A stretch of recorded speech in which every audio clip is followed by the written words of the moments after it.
Hello everyone, welcome to Rockshire Gaming. My name is Eric. Today we're going to be doing an unboxing of one of the expansions from Marvel United X-Men. Specifically, we're going to be doing the first expansion that was announced for the game, or announced with the game, however you want to look at it. Today we're going to be taking a look at the Horsemen of Apocalypse. When the campaign originally launched, there was two pledge levels. There was the Mutant Pledge, which had X-Men and had all the stretch goals and everything in it. Then there was the Apocalypse Pledge, which had Horsemen of Apocalypse box here, as well as Mohawk Storm right here. We're going to be taking a look at both of these boxes throughout the course of this unboxing video. Again, this was a Kickstarter exclusive. I know some retailers did purchase retail pledges of it and may or may not have it. You want to check with your friendly local game store to see if they have it. I'm not going to tell you anywhere else to go because you may be paying way too much for it. But we're going to go ahead and take a look at this right here. This is the front cover. Whoa, where are we at? There's the front cover to the box right there. We've got Apocalypse here, Horsemen of Apocalypse, as well as his four horsemen from the 80s. You probably recognize them as well from the X-Men animated series. Flipping over to the other side here, says, after 5,000 years of apocalypse, the first mutant has arisen again. His plans for the domination and cleansing of the world began with the gathering of his chief lieutenants: famine, war, pestilence, and death. The four horsemen ride by his side, sowing destruction wherever they roam. Fanatical implementation of survival of the fittest. So this is an expansion for Marvel United X-Men. Comes with all these various components right here. To fight Apocalypse, though, you do need to be 14 years or up. Again, I don't make the rules. This is going to be for 1 to 4 players, so there is that. So we're going to go ahead and open up the game right now and see what is inside. Disclaimer, though, I have owned this game based on the copyright for at least 2 years, it seems like at this point. Had this way before we even started the channel. So there are things in here, and by things I mean everything in here is open. So take that as you will as far as how people like their unboxings. I know people like me to, take the wrapper off and throw it at you and everything like that, but we're not doing that today. Anyway, here is the little rules leaflet that we have for the game. Welcome to the Apocalypse. Goes over a little bit of setup stuff right here and mandatory effects. This does have our components list, which we will go through here. We'll take a look at the components list and compare that as well. When we open up the book here, we do have a set of rules for the Prelude, the Horsemen of Apocalypse, as well as the battle against Apocalypse himself. The way this mode works, this is not just a carbon copy of the Thanos expansion from Marvel United 1, where you fight each individual, well, you still technically do, where you fight each individual member of the Black Order, or the Children of Thanos, where you fight 1, complete game, fight 2, complete game, fight 3, complete game, and then you fight Thanos. In this one, they actually have their own special dashboard. You do fight each one individually, but they have a very shortened deck to play against, and we'll kind of go over all that in a future video. I do plan on doing a video for on how to play for this one once we get closer to that, as well as doing an actual gameplay video of it, so you can kind of see how that goes. And if you want to know when those videos are coming out, or when any of the other unboxings for the rest of Marvel United X-Men is going to be out, because I do plan on doing that basically throughout the summer here. Make sure that you hit the notification bell to know when we're going to be putting those videos out, and hit the like button to like this video so I know that people are enjoying this series, and make sure to hit the subscribe button to be subscribed to the channel. So all that is going to be pretty awesome. So anyway, over here in the leaflet, we do have the Prelude, special rules for that. It basically goes over all the setup. I know it goes 1, 2, 4, 6. That's basically replacing the setup rules in regular Marvel United. But it goes over the setup rules for the Horsemen game right here, the special rules for them, and then how the Horsemen succeed, how the Horsemen are defeated, because you actually don't even fight the Horsemen. Again, we'll go into that in the how to play video. Then we have the Battle for Apocalypse. We have the basic set up there. We have the extra Horsemen of Apocalypse. If you choose to not fight the Horsemen before you fight Apocalypse, I believe this, you don't even do this part right here, whereas if you do fight the Horsemen, it has a little extra step in here when you do fight Apocalypse. And the back page right here is more special rules. You have the Apocalypse tracker, which does come with this game, and then you have the survival tracker, which is in the main core game there. So, and the silver one goes with the X-Men one.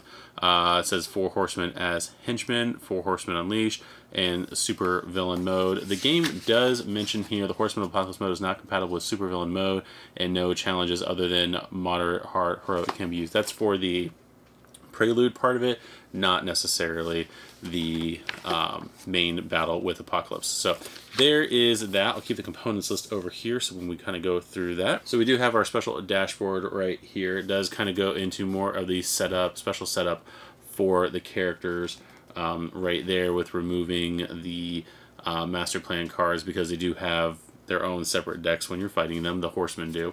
And then over here are all the special rules and everything like that, the villainous plot for the 4 Horsemen. Again, you're not using the regular missions in the game, so you're not putting civilians and thugs down, and when you clear threats, you're not putting those down either. It's kind of an interesting game mode. So there is that right there. We do have the dashboard for Apocalypse, which you can read all of the special rules right there. And then again, because this is Marvel United 2 or X-Men, they do put the supervillain mode tokens right here on the back of the card, which is also printed on the sturdier cardboard ones. There is the special rules for Apocalypse right there, as well as his villainous plot and the Apocalypse track, which is the one where you put the red cube on. So we'll kind of go over that in a few minutes. So there is Apocalypse's dashboard. Then we do have, it looks like, 2 locations here for Apocalypse, and as you can see, again, none of this stuff is in its original wrapping or in sleeves, so they did fall out on me here. But we have the Starlight Citadel, which is a good location, it looks like, for the heroes. And then you've got Apocalypse's Pyramid. While in this location, villains ignore 1 damage for each hero turn. In a turn, you must discard 1 card from your hand to the bottom of your deck. So that is what's going on with the Apocalypse locations, and they are marked on the back that they are for the Apocalypse expansion, or that they come from the Apocalypse expansion. So we'll go into that. Let's go ahead and take a look at, let's go put this way over here. Let's go ahead and take a look at the cards. I did attempt before starting this video, because of the fact that this is open, to basically put them in the same order as the components list here, just so it's easier for me to present things. But we do have the 12 right here, hero cards, and we do have Apocalypse's 12 master plan cards right here, and I'm separating out these cards from that because those are going to be the 4 Horsemen Unleashed Master Plan cards. And then each Horseman after that has their own 4 card deck. And then the 4 Apocalypse threat cards, which we'll kind of go over here in a minute. And then finally the 6 4 Horsemen of Apocalypse threat cards, or the 6 Horsemen of Apocalypse threat cards. So that's what we got right here. So we'll take a look at that. Apocalypse does have his own deck right here with his own starting hand card. These are his hero cards. Now, I have not read X-Men in a minute. To give you a context for my comic book reading, I started reading through the X-Men, read before the time I started like getting back issues and whatnot, but I started reading during the Age of Apocalypse, so the original like alternate reality, you know, dystopian thing. I started reading the comic books at that time. Was watching the X-Men animated series prior to that, and then read through like the Onslaught and all that stuff, and then collected back to basically back to X-Men #1, the relaunch, not the relaunch series, but the second series from Claremont and Jim Lee, corresponded to Uncanny X-Men 281. So that's as far back as my collection really goes, and I've read previous stories, all that stuff. I stopped reading during, what was it, Secret Empire, whatever storyline where I'd stopped reading the X-Men books around the time where Captain America turned into a Hydra agent. So the fact that Apocalypse has a hero deck is strange to me because I know he's got one in the Krakoan era, and I have not read any of that stuff. Or I know he's technically a hero in those books. He's working with the X-Men and whatnot, and I know that's why they have a hero deck in here for him, but it just seems weird that I'm holding an Apocalypse hero deck. I don't know why. It doesn't seem weird with the Magneto one or a Mystique one, but Apocalypse, it's really weird. So he does have his starting hand card of Immortality. Draw 1 card. As long as this card is face up in the storyline, when you are KO, the villain doesn't activate their BAM or any alternate effect. So there is his card right there, his starting hand card. Put down the bottom, but he's got his various cards. The artwork is pretty cool. He's got a boatload of special cards. Survival of the Fittest right here. Looks like he's got 3 of those, and Celestial Energy Manipulation. You must gain 2 wild tokens at the end of your turn. Turn this card face down. So he's got a couple of those, and Self-Molecular Manipulation. So he's got all these different cards. We'll kind of show them off right there. And then a couple of those in the deck, and then finally those right there. So again, those are all of his specials with his regular cards there. So again, really weird to have him have a hero deck, because in my mind, he's no hero. With that said, we do then have his Master Plan deck with his Master Plan starting card. Age of Apocalypse begins. Move Apocalypse and 1 hero to his location. In his location to move Apocalypse and 1 hero in his location to Apocalypse's pyramid. That hero takes 3 damage. So this is, again, his starting hand card. You would be 3 away from him when you start this card. So he's going to get to you, and then he's going to bring you back to his pyramid for apparently torture, because you're going to take 2 damage from that. He does have quite a few cards here. Let's see, the first, okay, well, we're not going to read that part. He does have regular movement in here, and then he's got a couple cards, looks like move clockwise to the next location with any hero. He's got a few of those. He's got Survival of the Fittest card, move Apocalypse, and 1 hero to his location to Apocalypse's pyramid. That hero takes 2 damage again. So he's got a couple of those going into different directions. And then he's got Calling the Horsemen. Each horseman activates their BAM, then bring back 1 random defeated horseman weakened in the next clockwise location without a threat. So there is that card right there. It says move to Apocalypse Pyramid as far as the movement goes. Now, in the other cards that he does have, says the first 2 available horsemen activate their BAM in order. So he does have the picture right here, so you would take the first 2 horsemen right there.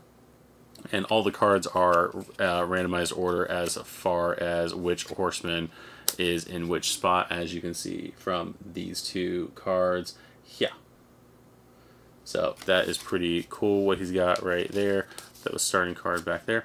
So that is those cards right there. Then we also do have, they look like his cards, very similar to the way that the Thanos Infinity Stones look like Thanos' cards, but these are going to be the 4 Horsemen Unleashed cards. So we got Famine, War, Pestilence, and Death, all unleashed, all with different effects we're not necessarily going to go into right here, but there is an example of the Famine one right there. So they've got those cards right there. We're flipping them face up as I go. Then we do have the, which ones are these? The 4 Apocalypse threat cards. We're jumping down here on the list right here. They've got their normal side. We'll look at Death. So that is the normal side of the Death card, but then the Death card does have Weakened right there. So that means that with the Weakened side, that if the Horsemen didn't succeed in their villainous plot or whatnot in the Prelude game, you would give them a weakened version of their card right there. So that is pretty cool to do that. And then we also do have Apocalypse's threat cards right here. So he's got a couple Spreading Chaoses, Fear Rising, and Spreading Destruction right there. I'll kind of give you a, that's the backside. It does have Death or Archangel on there, but this is for all 4 of the Horsemen here. So we've got those right there, and they're all taken out again by heroic actions right there. So that is pretty cool how that works. Again, we're going to go into that in a how-to video later on if you guys are interested in that.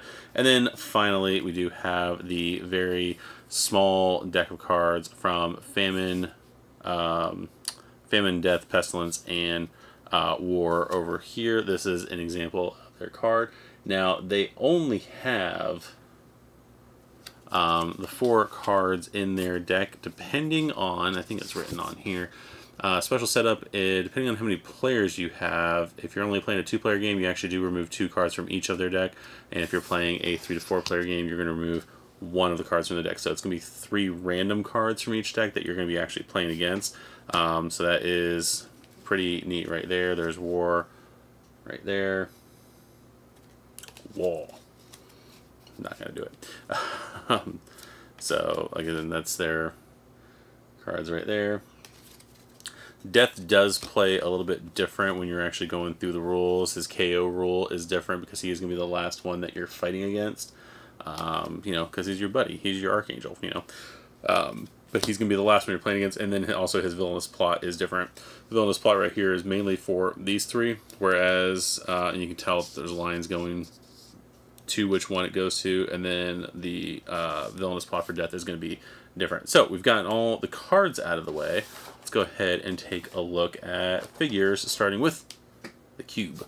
There is the red cube right there that they use for Apocalypse, for the Apocalypse track right there. So let's go ahead and take a look at first Famine. So there is the figure right there for Famine. These are pretty cool, even though they are still like the chibi style and everything. The mounts, the horses for the characters are pretty cool. A lot of detail in these things. Again, whenever I get brave enough, I will make sure to paint these, hopefully goodly. So these are the this is War right here. And that is pretty cool. And then, which way you go back in there? That way. And then finally, we've got Pestilence. Not finally, we got 2 more to look at. But there is Pestilence. I do say, as far as the horses go, though, it's either Famines or Wars that I like more. Pestilence looks, I don't know, a little too weird to me. With the final Horseman there, we do have Death, slightly different sculpt than the Archangel, and I don't have it here to compare. When I do the blue team, gold team boxes, I'll see if I can compare them, but this is going to be Death's model right here. So Archangel with a slightly different face sculpt and bones on the ground there. Yeah, bones on the ground. So that is pretty cool there. And then the anomaly to me, and honestly my least, if I was going to rank all 5 of these figures, this would probably be my least favorite. Not that it's not good, but I like the other 4 better. But this is going to be the Apocalypse anti-hero figure right here. I understand the reason why. When this was originally announced, he was not an anti-hero. He was definitively a villain in this game, but I think because of things going on in the X-Men books at the time, people were like, you should make him an anti-hero, and they listened. So it's just, he's purple. I mean, it's closer than color-wise. It's actually closer than his than him being red, I guess. But it's kind of like how Red Hulk is blue. No, Red Hulk's purple. Is he purple? I don't remember. I'm gonna stop talking. Alright, so in my haste to finish up the video and be done for the evening, I apparently forgot to open up the Storm Mohawk variant figure that was part of this pledge level. So as you can see, everything was put away. We're gonna go ahead and open up Storm right here. Now, I did have this in the main stretch goal box for Marvel United X-Men, so if you actually do go back and watch that unboxing, it's probably in there, but I went ahead for this video and put the figure back in its original packaging, which looks like that. It was just a white box with the character on it, and then a little bit of information right there. No write-up, just what was in the actual box. So we've got Storm right here with some lightning bolts on the ground, despite the fact that I'm pretty sure while she was dressed like this with a mohawk and everything that she you know, didn't have her powers for the most part. We do have the cards right here. I do need to open them up because I have never opened these cards before. So let's go ahead and do that. Alright, so I got a little bit of opening right there. Alright, so I got open right there. So let's go ahead and take the plastic off. And she does have a bunch of heroic actions right here. We've got some movement, some punch-in movement, her various wilds, and then the good stuff right here, preemptive strike. She's got 3 of those, each with a movement. Punch against up to 3 different targets in your location, so it's gonna be good for a lot of thugs on the board. And then Indomitable Will. As long as this card is face up in the storyline, ignore the first crisis token you receive during each villain or hero or villain turn. So that is going to be her other 4th special right there. So that is going to be it for Storm Mohawk. So we're going to go ahead to the original outro for the video now. We've now gone through everything in Horsemen of Apocalypse expansion, so I would like to thank you guys for tuning into this one. Let me know what you guys thought of this unboxing. Make sure you hit that like button so that way I know that you're interested in this content. I do plan on going through the other boxes, preferably in announcement order from the way they were announced on the Kickstarter page. Usually if we play them, it's also usually the order we play them, although this is going to be, this might be more something we do at the end. We'll see how that goes. We might actually go ahead and play it first, but the next expansion we'll probably look at is going to be First Class, again another Kickstarter exclusive, so make sure again you check your local retailers to see if they may or may not have gotten it in. And I guess I do understand it was a while ago, but I'm sorry. So with all that said, make sure you hit the subscribe button on there before you leave. I have been Eric. This has been Rockshire Gaming. This has been Marvel United X-Men, the Horsemen of Apocalypse, and I will see you guys in the next video. Bye-bye.